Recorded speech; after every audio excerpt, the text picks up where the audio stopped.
Hello and welcome to your backyard. Now today we're going to be doing a very quick video on how to build these Birdies garden beds, and during this video I'll kind of just show you how to build them. I'll let you see the up close, kind of step by step, precautions you have to take, like wearing gloves, and also some tips I've learned while building them, just to make sure you don't make the same mistakes as me, like those seals around the top of the drums or the top of the garden beds.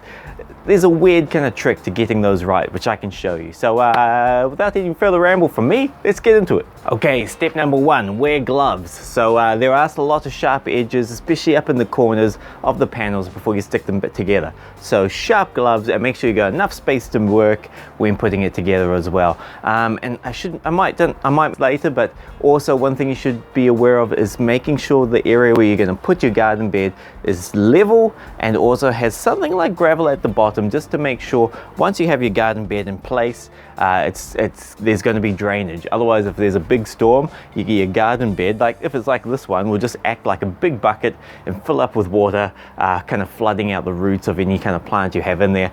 But whereas if you have good drainage going down the bottom, then it won't fill up like a bucket and any excess water will just drain out down the bottom. So yeah, that's the first thing to know before getting started. Okay, now step number two, you need to have remove all the plastic sheeting from around the outside of the garden bed or each panel, because if you do it afterwards, once it's all stuck together like I did, then you'll find that it's kind of clamped in between the panels. So do it beforehand.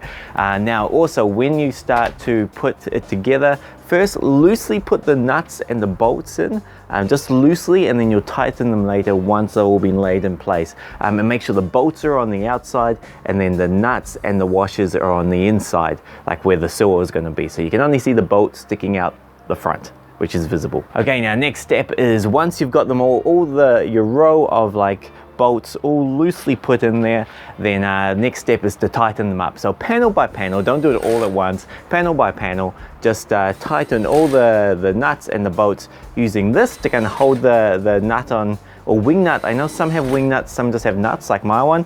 You use this to hold it on the inside, power drill on the outside, and drill it in tight, and go through until they're all tight and ready, and then go into the next panel and do it again and again for each of the panels. Okay, now finally the tricky part. This is kind of the main reason I made this video, because this was the bit I got stuck on myself, is putting the seal around the top. So that's pretty self-explanatory. You just kind of push it down and it should kind of part for you and allow you to push it down and go all the way around. Now the trick to allowing the ends to kind of not stay up like I've done over there is to start somewhere where there's a straight flat area, not near a bend or a curve like I have.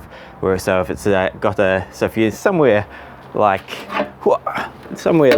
this, so start near the middle. Can you see me? Yeah, start near the middle, and then that way it'll end near the middle too. And so where I've done it wrong, you can see, is I've kind of started and ended near an edge, which has caused it to lift up. And you can see I've tried super gluing it, I've tried sealing it, and nothing's working. So yeah, start and end near the middle, like near a straight edge, and you'll be fine. Okay, now that's it. I hope you enjoyed the video. It was a very simple, straightforward video this time. If you liked it, let me know by clicking the thumbs up like button. Whoa. Subscribe if you haven't already subscribed. Until I see you next time, have a great week. Take care of yourself, and I'll catch you next time.